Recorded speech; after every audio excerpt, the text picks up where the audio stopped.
Dhanush most talented versatile actor, singer, director, lyric writer, producer, multi talented person గా తనలో ఉన్న talents ను చూపిస్తూ కోలీవుడ్ లోనే కాకుండా టాలీవుడ్ ప్రేక్షకులకు బాగా దగ్గరయ్యాడు. ఇక రీసెంట్ గా ధనుష్ నటించిన Telugu cinema sir box office దగ్గర డీసెంట్ హిట్ అందుకుంది. ధనుష్ కి సంబంధించిన ఓ ఇంట్రెస్టింగ్ న్యూస్ సోషల్ మీడియాలో వినిపిస్తోంది.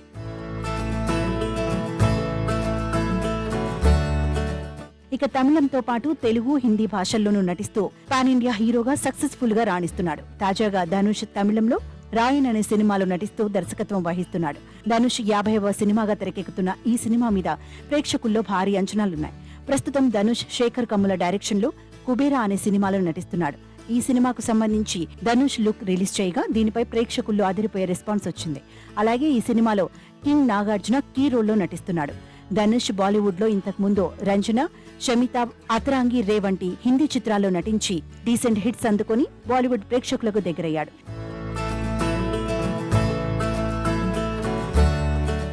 ధనుష్ బాలీవుడ్ లో మరొక సినిమా చేయడానికి ఆసక్తి చూపుతున్నారు అనే టాక్ వినిపిస్తోంది. ఇక ఈ సినిమాకు బాలీవుడ్ ప్రముఖ దర్శకుడు ఆనంద్ ఎల్ రాయ్ దర్శకత్వం వహించడానికి రెడీ అవుతున్నారని తెలుస్తోంది. ఇక ఈ చిత్రం అక్టోబర్ లేదా నవంబర్ లో ప్రారంభమయ్యే అవకాశం ఉందన్నారు. ఇందులో కథానాయకిగా బాలీవుడ్ బ్యూటీ కియారా అద్వానీని నటింప చేయడానికి చర్చలు జరుగుతున్నట్టు సోషల్ మీడియాలో వార్తలు వినిపిస్తున్నాయి. దీనికి సంబంధించిన అఫీషియల్ అనౌన్స్మెంట్ త్వరలోనే రానుంది. ప్రస్తుతం కియారా తెలుగులో రామ్ చరణ్ సరసన నటిస్తున్న గేమ్ చేంజర్ సినిమాలో నటిస్తోంది. ఫైనల్ గా ధనుష్ సరసన బాలీవుడ్ హీరోయిన్ కియారా అద్వానీ నటిస్తోంది అని వచ్చే న్యూస్ లో క్లారిటీ రావాలంటే మూవీ యూనిట్ నుండి అఫీషియల్ అనౌన్స్మెంట్ వచ్చేంత వరకు ఎదురు చూడాల్సిందే.